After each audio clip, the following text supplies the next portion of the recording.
welcome back, it's Sofia here again. I think it's been like 6 months since the last time I made a video that I shot at home, but life gets busy and I'm still in the Netherlands, I'm still in Maastricht.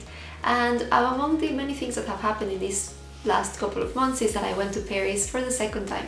And I make this emphasis of traveling for the second time because Paris was the city that when I was there for the first time, it was also the first time that I ever traveled alone. So on reflection on my trip and after years have passed by, I thought it was a great moment to share with you why you should also travel alone at least for once in your life. Let's get started. The first time that I traveled solo was to Paris. I was 21 years old and what a challenge it was. I felt so young. I had never been so far away from home and especially not solo. My language skills in French were still limited and moving from here to there on my own and alone for 5 days seemed like eternity. One day I walked Champs-Élysées to the Arc de Triomphe and found myself under the rain by the time I arrived and with no umbrella. Another day I walked from Notre Dame Cathedral to the Eiffel Tower. I made a stop at Pont des Arts to then eat a Nutella and strawberry crepe. And my last day I visited the stunning Versailles Palace.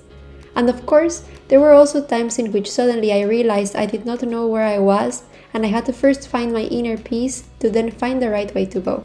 But then, there were also times in which other tourists and perhaps locals would see me walking by myself and ask me for directions, probably assuming that I lived there, and that made me feel confident. So well, that is some footage that I was very happy to find in my backup and that I'm very happy I could share with you here. But well, long story short, that trip ended and I promised myself, you know, Sofia, this was great, but I don't think you'll ever travel alone. And I said this only to every time travel more often, further and for a longer time afterwards. And this is precisely where I'm going now, that last month I was there again, almost 8 years afterwards. And I would lie if I would say that I had forgotten this 21-year-old that once was there facing all of these challenges for the first time. But at the same time, I was also very certain I had become this person who had already been there once alone, so I should be able to be there again, right? So this is the story of the second time. It was precisely on this trip when I realized that I had outgrown myself. It was reassuring to discover myself stronger than before. The city seemed familiar, and even the subway that used to be so confusing was now understandable.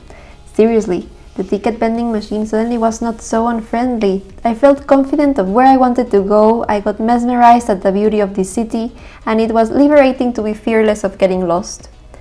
You must travel alone because it will make you push your limits, it will boost your confidence, you will become fearless of the unfamiliar, you will learn to enjoy your own company, you will know yourself better, but most importantly, you will find so many of the joys that are right outside the comfort zone. So this is the story that I wanted to share with all of you today. To travel alone because doing so transforms you. It liberates you from all of these restrictions that your mind has made you believe. Go now, hop on a plane, train, car or bus with yourself. Go leave the known for the unknown. Here I am sharing this story with you to invite you to write your own. See you next time.